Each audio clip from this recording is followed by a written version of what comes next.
Praise the Lord. கர்த்தரும் இரட்சகருமாகிய இயேசு கிறிஸ்துவின் இனிய நாமத்தினாலே உங்கள் அனைவருக்கும் என் அன்பின் வாழ்த்துக்கள். இந்த புதிய நாளை காண செய்த தேவனுக்கு ஸ்தோத்திரம் உண்டாவதாக. கர்த்தருடைய கிருபை உங்கள் அனைவரையும் சூழ்ந்து கொள்வதாக. மார்க்கு சுவிசேஷம் 5வது அதிகாரம் அதனுடைய 6வது வசனம். அவன் இயேசுவை தூரத்திலே கண்டபோது ஓடி வந்து அவரை பணிந்து கொண்டு. கர்த்தருடைய பரிசுத்த நாமத்திற்கு மகிமை உண்டாவதாக. கெதரேனே நாட்டுக்கு ஆண்டவராகிய இயேசு கிறிஸ்து சீஷர்களோடு வருகிறார். அப்பொழுது அந்த பகுதியில் 6000 பிசாசுகளால் பாதிக்கப்பட்ட ஒரு வாலிபன் இருக்கிறான். வேதம் சொல்லுகிறது, அவன் தூரத்திலே அவரை கண்டபோது. பொதுவாகவே பிசாசுகள் எந்த ஒரு நபரை இயேசு அண்டை கொண்டு செல்லாது, இயேசுவை விட்டு தூரம் தான் கொண்டு போக வைக்கும். இயேசுவை விட்டு தூரமாக. ஆனால் இந்த வாலிபனை பாருங்கள், 6000 பிசாசுகள் அவனை பின்னாக இழுத்தும் அவன் ஓடிப்போய், அவைகள் என்று சொல்லவில்லை, அவன் ஓடி வந்து,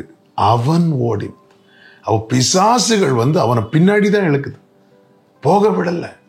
ஆனால் அவன் பார்த்தான், இந்த தருணத்தை நான் விட்டால் எனக்கு இனி வாழ்வு கிடையாது.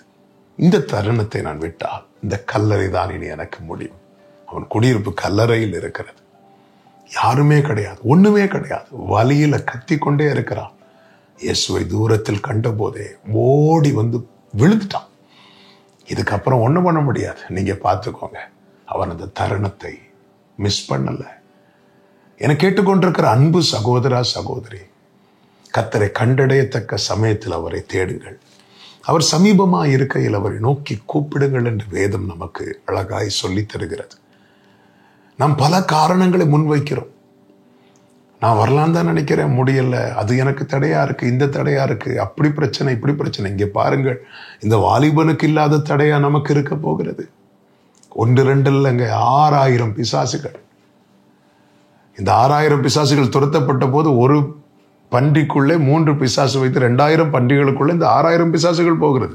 3 பேய்கள், 3 ஆவிகள் ஒரு பன்றிக்குள்ள போனதுமே அது சூசைட் பண்ணி செத்துருது. அப்ப எந்த அளவுக்கு வலியை கொடுக்கிற, எந்த அளவுக்கு வேதனையை கொடுக்கிற இந்த பிசாசுகள். அதையும் தாண்டி ஒருத்தன் இயேசுவனண்டை வரான்னா அவனுக்கு கொடுக்கப்பட்ட தருணத்தை ரொம்ப ப்ரெஷியஸா பார்க்கலாம். நமக்கு கிடைக்கிற தருணத்தை நம்ம எப்படி பார்க்கிறோம்? இந்த தருணத்தை விட்டா இனி ஒரு வாய்ப்பு எனக்கு கிடைக்காது என்ற உணர்வும் ஒரு விழிப்பும் நமக்குள்ள இருக்குமானால் அந்த தருணத்தை நம்ம இழக்க மாட்டோம்.